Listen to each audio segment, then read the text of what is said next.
Episode 23, Series 4 of 1001 Stories of Greatness.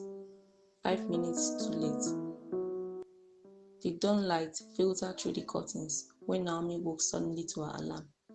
She sat up, squinting at the clock on her wall, but a wave of grogginess pulled her back down. Just a few minutes, she murmured, as if bargaining with time itself. Soon, she drifted back to sleep. 5 more minutes, she whispered into her pillow. Just 5. But 5 minutes became 40. A persistent car horn jolted her awake at 9 a.m. Her stomach dropped before her eyes even fully opened.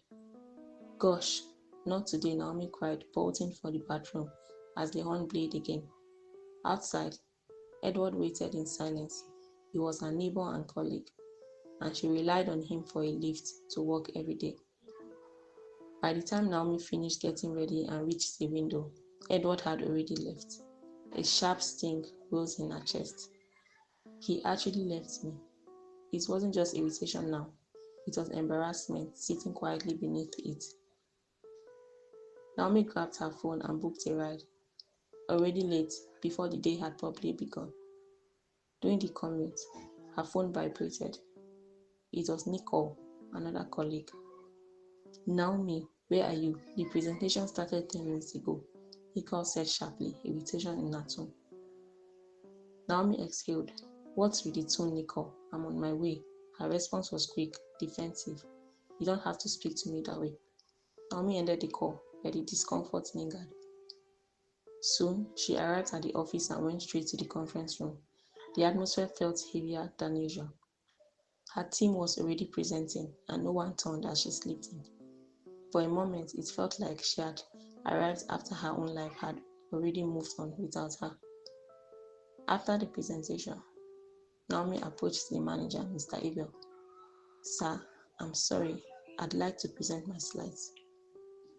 Without looking up fully, he replied, Next group, ignoring her. Her throat tightened.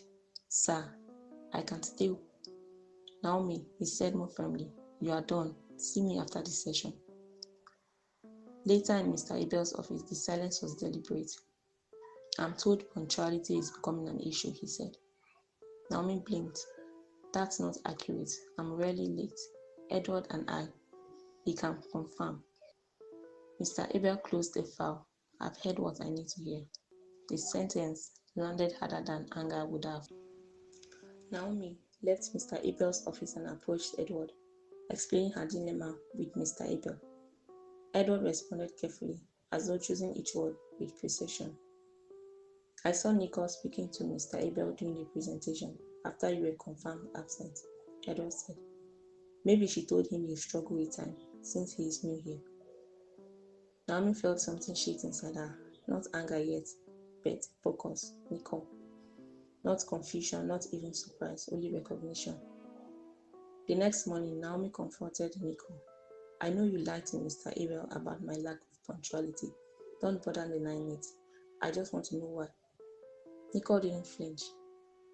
If I had something to say, Naomi, I would say it to you, not behind your back. The answer didn't comfort her. It only deepened the uncertainty. Soon, Mr. Abel arrived before the argument could continue. Problem? He asked. Nicole spoke first. Sir, Naomi thinks I reported her attendance to you. A pause followed. Then Mr. Abel looked at Naomi, not harshly, but with a tired kind of clarity. You should be careful what you assume, he said. Not everything you think is happening. That landed differently, not as accusation, but as instruction. Later, Naomi pulled Edward aside.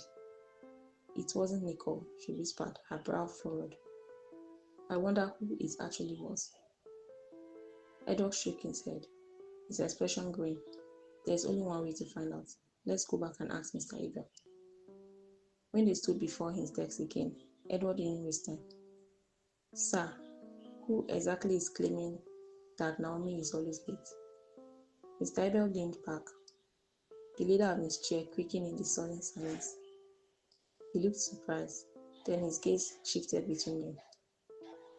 It wasn't just one person, he said, pausing as if weighing how much to reveal. It came from patterns, conversations, and assumptions people made around each other. Then, more quietly, Mr. Abel said, "But I also know when something is being exaggerated." His eyes settled on Naomi. Don't let external noise become your internal identity. At the same time, have the courage to face uncomfortable patterns. Remember, not all feedback is reality. Stop chasing the whispers and start leading yourself. Outside, the building felt quieter than usual. "So, I still don't know who started the lie," Naomi said, her voice barely a whisper. "Does it matter who said it?" Edward asked, his eyes on the road. "You know who you are. Yesterday was a fluke, and we both know it won't become a habit. Don't give a lie the power to distort what you know to be true about yourself." Naomi didn't respond. She spent the rest of the drive watching the street lights glow against the glass. It wasn't until they turned onto their street that she finally broke the silence. "My parents used to say there will always be hearsay. The trouble starts when you start believing it." Edward nodded. "Or when you start reacting to them like they are." Silence followed, not empty, but heavy with understanding. That night, Naomi finally understood the truth behind Miss Abel's words. Feedback isn't always a two-way street. Sometimes it's a narrative built when you are not even in the room, shaped by hearsay, trying to counter a false narrative about yourself. That night, Naomi finally understood the truth beneath Mr. Abel's words. Feedback isn't always a two-way street. Sometimes it's a narrative built when you are not even in the room, shaped by hearsay, trying to counter a false narrative about herself as a losing game she no longer cared to play. Naomi chose to stop feeding the rumors with her attention and began focusing on her own growth instead. Keep enjoying the episodes of 1001 Stories of Greatness at 1001storiesofgreatness.wordpress.com.